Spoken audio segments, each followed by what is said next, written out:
Hello friends, today we are going to start the chapter The 100 Dresses Part 2nd. This is the sixth chapter of book First Flight from English and we start from here. While the classes was circling the room, while the classes was circling the room, the monitor from the principal office brought Miss Mason a note. होता क्या है कि हमने कल पढ़ा था कि वो ड्राइंग कंपटीशन जीत जाती है और फिर इस चैप्टर में क्या है जो सेकंड पार्ट है उस चैप्टर का कि जब क्लास पूरी घूम घूम करके उन ड्रेसेस को देख रही थी तो जो मॉनिटर होता है वो प्रिंसिपल ऑफिस से एक नोटिस लेके आता है मिस मैसन के लिए। मिस मैसन कौन थी? टीचर थी। तो Miss Mason read it several times and studied it thoughtfully for a while.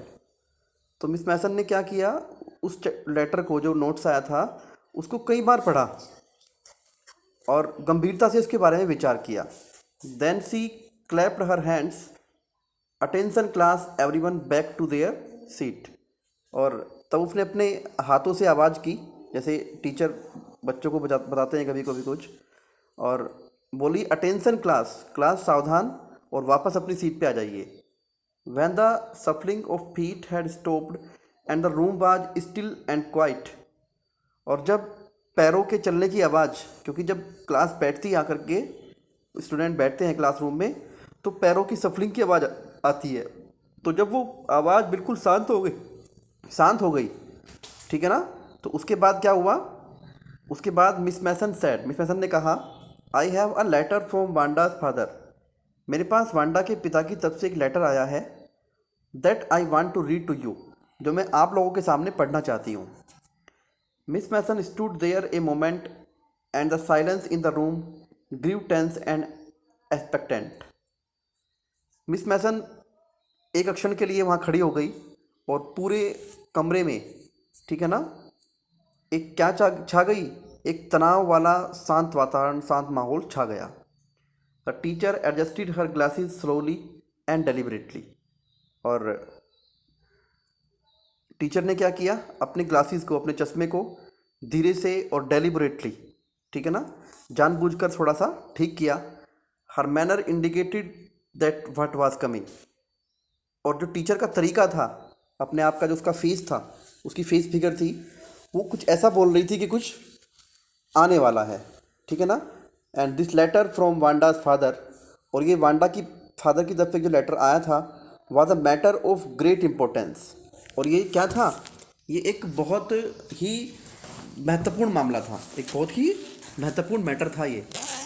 Everybody listen closely as Miss Mason read the brief note, और हर किसी ने क्या किया, हर एक व्यक्ति ने उस लेटर को बड़े ध्यान से सुना और ध्यान से पढ़ा, और जब मिस मैसन ने उस लेटर को सुनाना स्टार्ट किया, उसमें क्या लिखा हुआ था लेटर के अंदर, डियर टीचर, प्रिय अध्यापक, my Wanda will come to your school any more, will not come to your school any more, मेरी जो वांडा है वो अब और ज़्यादा आपके स्कूल में नहीं आएगी। जैक ऑल्सो, और जैक भी नहीं आएगा। जैक कौन था? वांडा का भाई था। Now we move away to big city, अब हम एक बड़े शहर में जा रहे हैं। No more holler Polack, no more ask why funny name, ठीक है ना, वहाँ पे no more holler Polack, no more ask why funny name, वहाँ पे क्या है कि पोलैक जैसे जो अजनबी नाम है, विचित्र नाम है, वो बहुत सारे होंगे, और वहाँ पे कोई पूछने वाला नहीं होगा तुम्हारा मजाकिया नाम क्यों है, तुम्हारा इतना हंसी मजाक वाला नाम क्यों है, कोई नाम को लेकर के वहाँ किसी बच्चे की मजाक नहीं बनाएगा। Plenty of funny names in the big city, क्योंकि बड़े बड़े शहरों में बहुत सारे बच्चों के फ़नी नेम्स होते हैं। जैन पिट्रोंस्की, और उन्होंने क्या अपने लिखे नीचे, जैन पिट्रोंस्की, लेटर को लिखने के बाद, ख़त्म करने के बाद उन्होंने नीचे लिखा, a deep silence met the reading of this letter, और इस लेटर को पढ़ने के बाद पूरे कमरे के अंदर शांति का माहौल छा गया।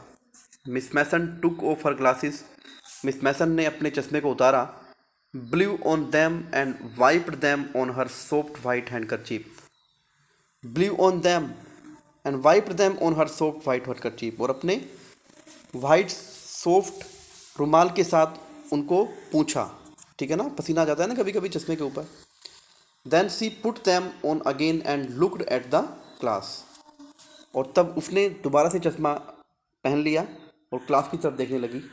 Van C spoke her voice was very low. और अब जब वो बोली तो उसकी जो आवाज़ थी वो बहुत स्लो थी. I am sure that not of the boys and girls in the room 13 would purposely and deliberately hurt any one's feelings because his or her name happen to be a long. मुझे पक्का विश्वास है कि room number 13 के लड़कों ने और लड़कियों ने, ठीक है ना, जानबूझकर बिना किसी उद्देश्य के किसी की भावनाओं को आघात पहुंचाया है, क्योंकि उसका नाम वास्तव में बहुत लंबा था. Unfamiliar one I prefer. Next page पे आते हैं.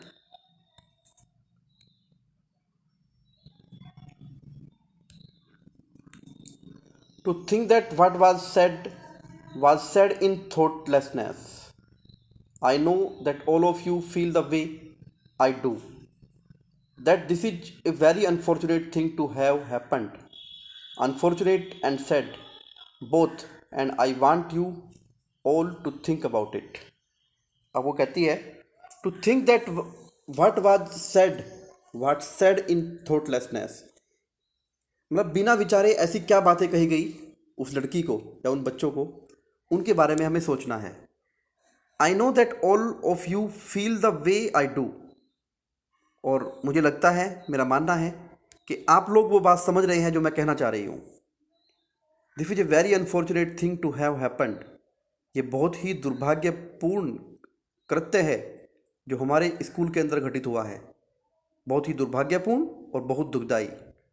Both and I want you all to think about it. ठीक है ना. और मैं चाहती हूँ कि आप सभी लोग इसके बारे में विचार विमर्श करें. The first period was a study period. पहला पीरियड स्टडी का पीरियड था. Maddie tried to prepare her lessons. Maddie ने अपना लेसन तैयार करने की कोशिश की, but she could not put her mind on her work. लेकिन वो अपने दिमाग को अपने काम पर नहीं लगा सकी. She had a very sick feelings in the bottom of her stomach. उसके पेट के नीचे के हिस्से में बहुत ही बेकार सी भावनाएं आ रही थी. ट्रू, सच ही तो है. She had not enjoyed listening to Peggy ask Wanda how many dresses she had in her closet. क्योंकि वो भी तो, पैगी जब उसको चिढ़ाती थी कि तुम्हारे पास कितनी ड्रेसेस हैं, अरे वो भी तो इस बात को सुन करके उस आनंद लेती थी, एंजॉय करती थी. But she had said nothing. लेकिन वो कुछ नहीं बोलती थी. मतलब ना तो मैं मानता हूँ कि उसने, मैगी ने, पैगी जब उसके साथ मजाक बनाती थी वांडा की, तो उसका विरोध नहीं करती थी, ना ही उसकी हंसी मजाक बनाती थी. She had stood by silently. वो उसके पास बिल्कुल चुपचाप खड़ी रहती थी. And that was just as bad as what Peggy had done. और ये भी उतना ही बुरा था जो काम पैगी करती थी. पैगी क्या काम करती थी? चिढ़ाने का काम करती थी. और वो क्या करती थी? चुपचाप उसकी बात को खड़े होकर के सुनती थी. तो यहाँ पे राइटर ये मैसेज देने की कोशिश कर रहा है कि अगर हम कुछ गलत नहीं कर रहे हैं और अपनी आंखों के सामने गलत देख रहे हैं तो वो भी एक बहुत बड़ा पाप होता है. तो सी वॉज ए कावर्ड. वो एक बहुत बड़ी कायर थी. At least Peggy had not considered they were being mean but सी.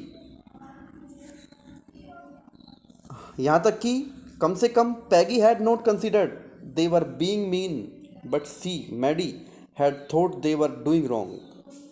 पैगी को तो एहसास ही नहीं था कि वो कहीं ना कहीं गलत हैं, लेकिन मैडी को तो था ना कि वो कुछ गलत कर रहे थे. She could put herself in Wanda shoes. वो अपने आप को वांडा के पक्ष में रख सकती थी. वांडा शूज़ मतलब वो अपने आप को वांडा की साइड पे रख सकती थी. Goodness was not there anything she could do. If only she could tell Wanda she had not mean to hurt her feelings. और अच्छाई इस पे थी कि वो ऐसा ना कर सकती, तो कम से कम वांडा को बता सकती थी कि देखो मैं इन सब कृत्यों के खिलाफ हूँ और मैं तुम्हारे साथ हूँ. She turn around and stole a glance at Peggy. क्या हुआ, वो थोड़ा मुड़ी और पैगी की तरफ एक नज़र भर के देखा चोरी से। But Peggy did not look up, लेकिन पैगी ने उसकी तरफ ध्यान नहीं दिया।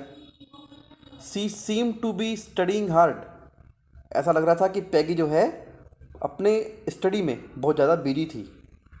वेल, वेदर पैगी फेल्ट बैडली और नॉट, बहुत अच्छा।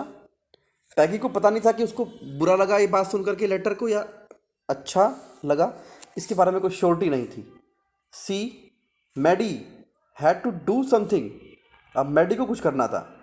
सी had to find Wanda Petronski, उसे वांडा पिट्रोंस्की को ढूंढना था।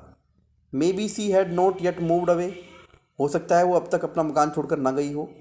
May be Peggy would climb the Heights with her, और शायद पैगी भी उसके साथ, जहाँ पे वो रहती है वांडा, उसके साथ चल चल पड़े। And they would tell Wanda she had won the contest, और वो जाकर के वांडा को बताएंगे कि वो कॉन्टेस्ट जीत चुकी है। That they thought she was smart and the 100 dresses were beautiful, और ताकि वो उसको बता सकती कि वो कितनी सुंदर है और उसकी ड्रेसेस भी कितनी सुंदर थी। नेक्स्ट पेज पे आते हैं।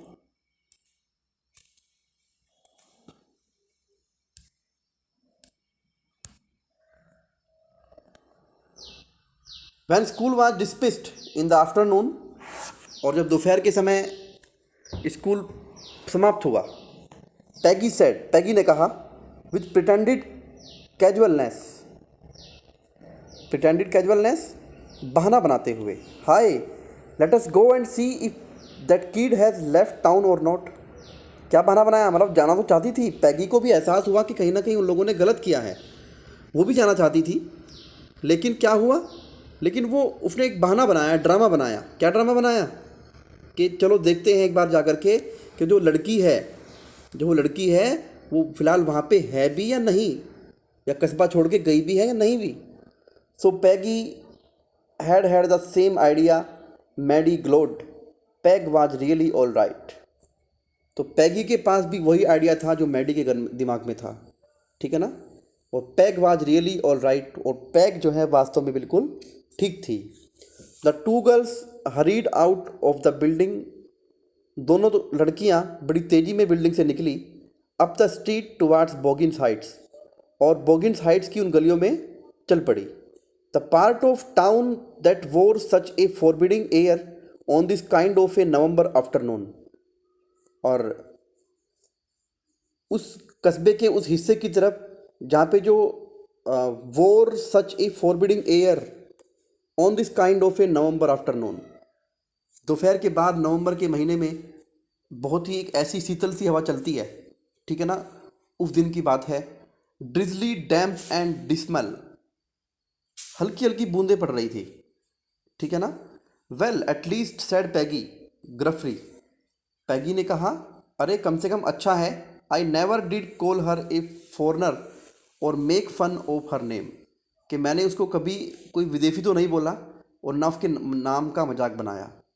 आई never thought she had the sense to know we were making fun of her anyway, और आई नेवर थॉट, मैंने कभी नहीं सोचा कि वो जिस प्रकार से हम उसके तौर तरीक़ों का मजाक बनाते थे कि उसके बारे में वो बुरा भी मानती थी। I thought she was too dumb, मैंने सोचा कि वो बहुत डम थी, ठीक है ना, बुद्धू। And gee look how she can draw, अरे देखो वो कितना कितना अच्छा ड्राइंग बना लेती थी, बना सकती है। Maddie could say nothing, Maddie कुछ नहीं बोल सकी। All she hoped was that they would find Wanda, बस उसकी एक ही उम्मीद थी कि वो किसी प्रकार से वांडा को ढूंढ सके। सी वांटेड टू टेल हर, वो उसको बताना चाहती थी, दैट दे वर सॉरी, कि उनको बड़ा दुख है, उनको बड़ा खेद है।